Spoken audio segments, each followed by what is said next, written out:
wabarakatuh. Perkenalkan, saya Wagina SPD, calon guru penggerak angkatan 9 dari SMK Negeri 1 Meranti, Kabupaten Asahan, Provinsi Sumatera Utara. Di kesempatan kali ini, saya ditemani oleh Ibu Umi Nurliati SPDI. Beliau adalah guru bidang studi pendidikan agama Islam yang mengajar di kelas 10, kelas 11, dan kelas 12. Assalamualaikum Ibu Umi. Waalaikumsalam Ibu Iwa.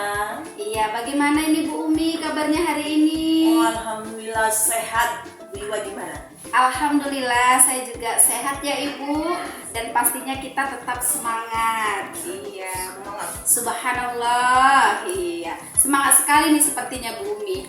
Baik Bu Umi, sebelumnya kita pernah berbincang ya Bu Umi, bahwasannya saya akan melakukan observasi proses pembelajaran yang nantinya Ibu Umi lakukan di dalam kelas. Nah, sebelum kegiatan observasi itu berlangsung, saya ingin berbincang kepada Ibu Umi yang disebut dengan pra-observasi, yaitu dialog singkat yang dilakukan sebelum kita melakukan observasi di kelas. Baik Bu Umi, berkaitan dengan kegiatan kita nantinya mau observasi di kelas, ini kira-kira kita akan melakukan observasi di kelas mana dan kemudian les keberapa ini Bu Umi? Kita akan melakukan observasi itu di kelas 12 jam pertama 1, 2, 3. Oh, di les pertama 1, 2, 3 dan di kelas 12 ya Iya, Bu Umi? di kelas 12. Iya. Kemudian Bu Umi itu materinya tentang apa ya Bu Umi? Materinya itu tentang ihsan ya, karena sebelumnya kan keterkaitan ibadah dan syukur. Jadi keterkaitan kewajiban ibadah dan syukur dengan ihsan itu apa?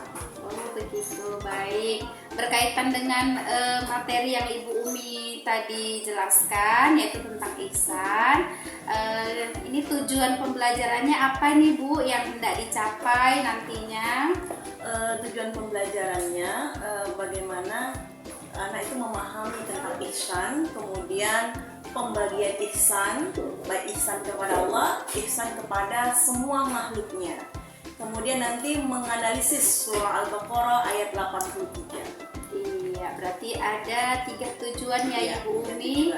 Yang pertama, siswa memahami tentang ihsan. Kemudian yang kedua, siswa dapat membagi ihsan itu sendiri. Kemudian yang ketiga nanti menganalisis surah Al-Baqarah yang berkaitan tentang ihsan. Baik Bu Umi, kira-kira nih Bu Umi, area bagian mana nih yang nantinya akan Ibu Umi kembangkan supaya nanti waktu saya observasi saya dapat lebih spesifik untuk melihat Bu Umi bagian-bagian mana yang akan dikembangkan?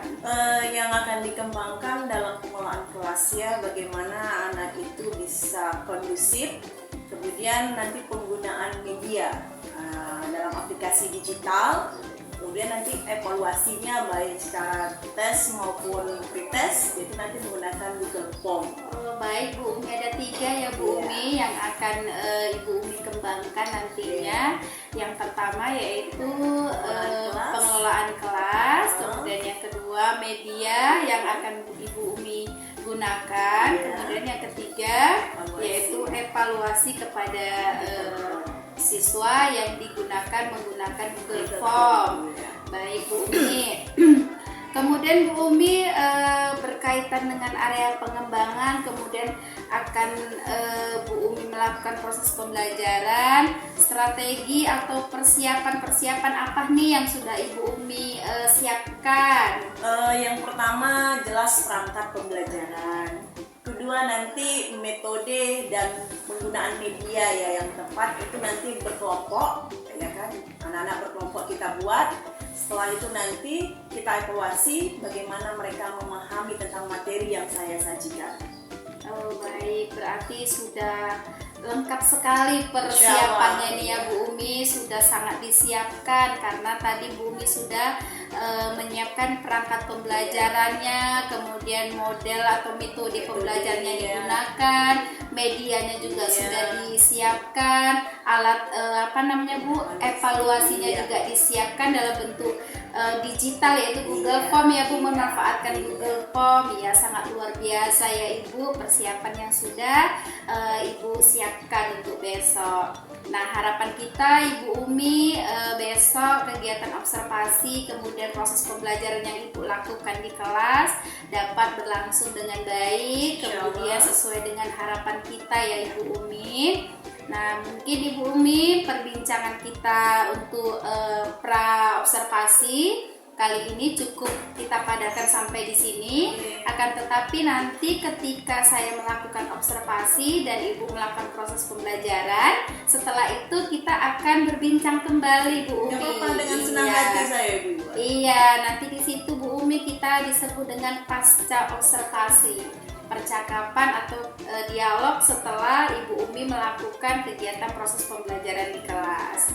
Baik Bu Umi, mungkin itu saja yang bisa kita diskusikan hari ini, kita bincangkan hari ini. Saya sebagai observer mohon maaf jika nantinya ada kesalahan saya ya Bu Umi. Sama-sama. Iya, kita sudahi. Assalamualaikum warahmatullahi wabarakatuh Bu Umi. Waalaikumsalam warahmatullahi wabarakatuh Ibu.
Seperti yang Umi jelaskan tadi, insan merupakan berbuat Ihsan itu terbagi menjadi dua, yaitu ihsan berbuat baik kepada Allah Subhanahu wa taala dan berbuat baik kepada makhluknya. Seperti yang diskusikan tadi oleh kelompok Al-Jabbar, ihsan berbuat baik kepada Allah Subhanahu wa taala itu yaitu menjalankan perintahnya seperti sholat, puasa, dan zakat. Sementara contoh ihsan kepada makhluknya itu terbagi menjadi tiga. Yang pertama, ihsan kepada manusia, yaitu bisa berbakti kepada orang tua, berbagi atau menyentuh yatim, dan ihsan terhadap berbuat baik kepada hewan dan tumbuhan seperti menjaga kelestarian hewan dan tumbuhan sehingga dapat mencegah kerusakan bumi. Iya, alhamdulillah ya, semua sudah memahami ya. Jadi perlu kamu pahami nak, kewajiban ibadah dan syukur itu sangat erat kaitannya dengan ihsan ya. Karena ihsan itu jika betul-betul kau kerjakan maka bernilai ibadah. Ihsan itu terus menerus kau lakukan maka akan mendatangkan kesyukuran. Terima kasih anak-anak. Bertanya dulu bagaimana perasaanmu tentang materi yang mau disampaikan hari ini? Ya. Oke, terima kasih. Ya, ada tugas yang mau diberikan sama kamu ya, mengerjakan di rumah melalui Google Form. Nanti Umi kasih linknya ya. Terima kasih. Kita ucapkan alhamdulillah.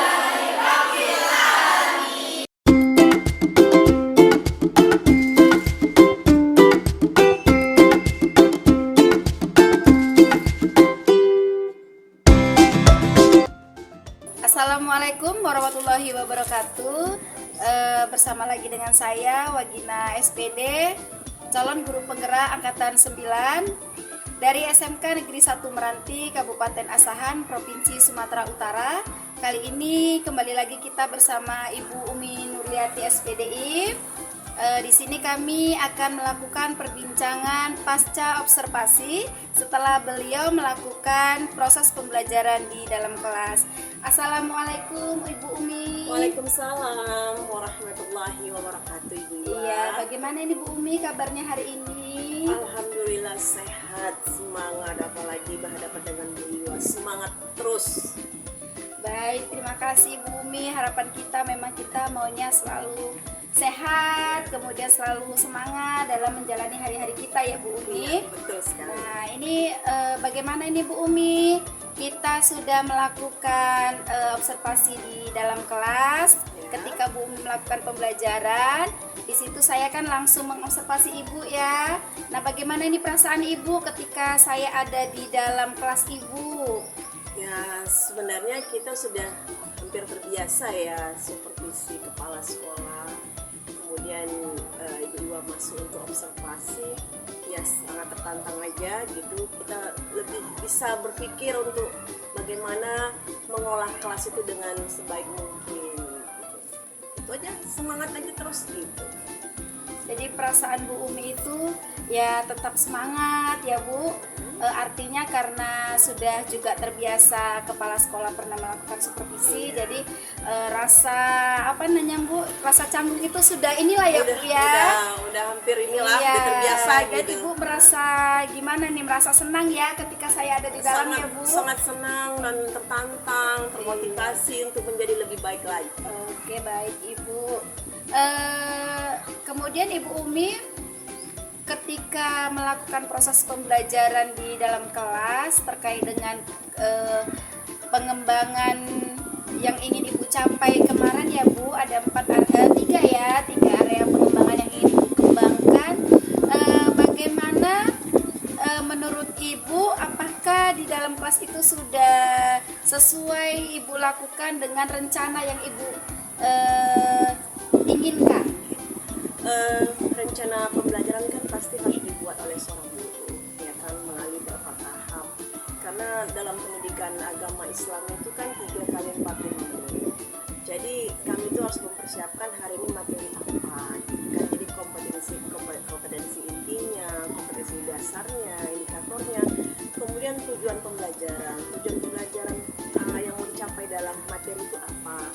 Kemudian kami harus menyiapkan media pembelajaran, yaitu berkenaan dengan faktanya, konsepnya, prinsipnya, prosedurnya. Misal contoh semalam materi tentang ihsan, saya itu harus mengutarakan atau memahami faktanya apa itu di ihsannya, bahwa manusia itu makhluk sosial. Kemudian kita buat secara konsepnya, prinsipnya, kemudian prosedurnya, baru nanti kita sesuaikan dengan metode pembelajaran.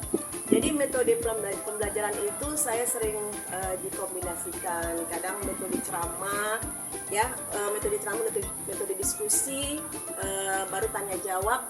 Nanti bisa kalau waktu masih ada kita buat problem statement, pemecahan masalah dari ihsan itu apa solusinya gitu kalau ada misalnya satu permasalahan tentang materi tersebut. Kemudian saya melihat media apa yang sesuai dengan materi itu gitu. Jadi kemarin kita buat media cerita bergambar dari aplikasi digital. Itu makanya saya ambil jam pertama 1, 2, 3 karena proses penglihatan masih segar, pendengaran masih aman. Jadi kalau kita gabungkan dengan alat pembelajaran misalnya InFocus gitu kan, InFocus kita buat poin-poin, itu bergabung itu menjadi suatu media video ausual. Visualnya nanti cerita bergambar komik itu, kemudian audionya itu nanti saya sambil menjelaskan dengan melihat PowerPoint. Ya, pasti pembukaan, kemudian kegiatan inti, baru akhir evaluasi. Itu harus direncanakan sesuai dengan materi yang akan kita sajikan pada hari itu. Iya, sepertinya sangat ini ya Bu, sangat terencana, kemudian dilakukan dengan sesuai rencananya. Jadi memang menurut Ibu ini ada nggak sih dari yang Ibu lakukan itu, maksudnya ada ilmu baru atau ada kendala ketika Ibu menerapkan rencana-rencana Ibu itu di dalam kelas, atau ternyata tanpa diduga ini kok terjadi ya seperti itu, ada nggak Bu? Atau memang sudah sesuai nih semua sama yang saya rencanakan seperti itu Bu? Ya sebenarnya kan kita menyediakan media atau metode itu kan kita melihat perkembangan anak ya, semakin kita menggunakan berbagai media atau metode, kita akan lihat kekurangan dan kelebihan dari yang kita sajikan. Kenapa saya menggunakan media aplikasi digital cerita bergambar? Karena kan kalau masa sekarang kan anak-anak suka dengan smartphone, ya kan. Jadi bagaimana ya saya menyampaikan materi itu bisa tersampaikan dan anak menyenangkan dengan melihat itu gitu. Jadi saya buat cerita bergambar, istilahnya bahasanya komik, cuman komik dari aplikasi. Kita bisa ambil dari Canva, PicMaker. Kita buat materi itu misalnya tentang ihsan, kita buat gambar pemahaman tentang ihsan, udah, baru kita kirim melalui website mereka dan mereka bisa melihatnya dan mereka bisa menjawab tugas yang saya berikan dengan mengembalikan melalui website atau Instagram, bisa seperti itu. Ya ada sih kekurangannya gitu. Kadang-kadang kan anak mungkin itu harus di jam pertama 1, 2, 3. Kalau jam terakhir kita harus menggunakan media yang lain sebagai tambahan. Ya semuanya itu ya supaya kondusif aja pembelajaran itu. Iya, jadi pada saat itu memang anak-anak terlihat antusias ya Bu, Ya, karena tadi ada seger jam pagi. ada media apa namanya Bu, karena ada ya, media komik itu tadi cerita iya, bergambar, dari digital, dari digital. Saya juga melihat antusias anak-anak pada saat itu, Iya. mereka mengerjakan sesuai dengan instruksi dari Ibu. Baik Ibu, kira-kira nih ke depannya nih bagian mana nih yang akan Ibu lebih pelajari lagi, lebih kembangkan lagi supaya bisa lebih baik lagi ke depannya Bu? Maksudnya dari yang 3 area pengembangan tadi, mana yang akan lebih kembangkan ke depannya? Lebih kita kembangkan minat anak untuk belajar. Kenapa? Karena kan ini di era digital ya Bu. Walaupun saya guru pendidikan agama Islam yang mungkin pada dasarnya selalu metode ceramah gitu, tapi karena kita di posisi era digital, kita harus bisa mengembangkan bagaimana harus potensi anak itu tersampaikan gitu kan. Jadi ya saya pribadi saya harus belajar juga lebih meningkatkan potensi saya digital gitu. Karena mau nggak mau memang anak-anak suka dengan smartphone. Jadi guru agama itu harus berpikir bagaimana menyampaikan materi melalui alat yang mereka senangi. Seperti itu, Bu. Benar-benar Bu, sangat luar biasa nih penjelasan dari Bu Umi ini, karena apapun itu ya Bu, kita itu yang kita lakukan, strategi yang kita gunakan, memang semua itu harus dapat memenuhi kebutuhan dari siswa kita dan harus kita sesuaikan dengan perkembangan zaman yang ada, ya kan Bu? Ini zamannya digital, bagaimana proses pembelajaran kita juga harus menarik minat mereka yang kita kaitkan dengan digital ya Bu, supaya Android yang anak-anak bawa itu dapat bermanfaat. Iya, luar biasa Bu Umi. Jadi nih saya berharap, kita sama-sama berharap kedepannya dapat diterapkan ya Bu Umi ya, supaya bisa menambah minat anak-anak kita ini semakin semangat untuk belajar. Baik Bu Umi, saya sangat senang sekali perbincangan kita hari ini. Kemudian ini Bu Umi, kemarin kan kita yang pertama kita melakukan pra-observasi, kita berbincang sebelum Ibu saya observasi di dalam kelas, kemudian saya melakukan observasi di dalam Ibu melaksanakan proses pembelajaran di kelas, kemudian kita melakukan perbincangan hari ini untuk melihat sejauh mana Ibu Umi dapat merasakan perkembangan dari proses pembelajaran yang Ibu lakukan di dalam kelas. Jadi saya di sini Bu mau bertanya nih sama Ibu sebagai umpan balik bagi saya, gimana sih perasaan Ibu itu selama saya lakukan pra-observasi, kemudian observasi dalam kelas, kemudian pasca observasi hari ini, bagaimana nih perasaan Ibu nantinya ke depannya ini bisa supaya apakah kegiatan ini berkelanjutan atau tidaknya? Saya sangat senang ya melihat antusiasnya guru-guru CGP.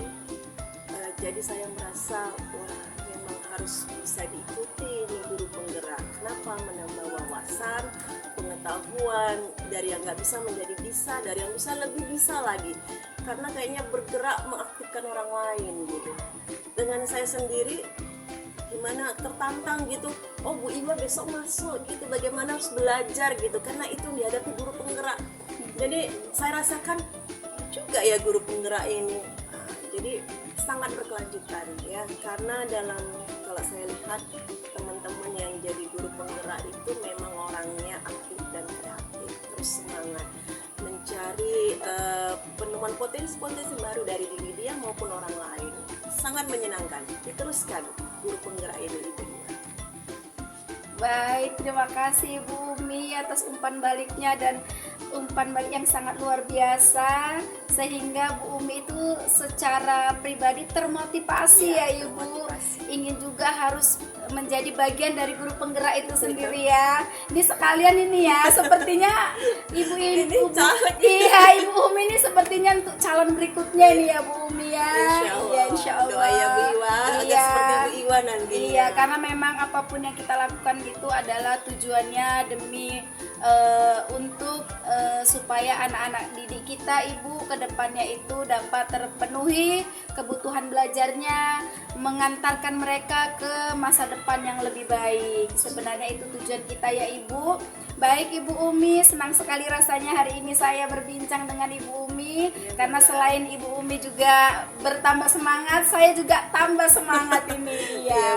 Semoga kegiatan kita hari ini mendapat manfaat dan berkah dari Allah Subhanahu wa taala. Kemudian kegiatan kita ini dapat berkelanjutan ya Ibu, membawa kebermanfaatan bagi orang banyak. Sesuai dengan tujuan pendidikan. Iya, benar Ibu.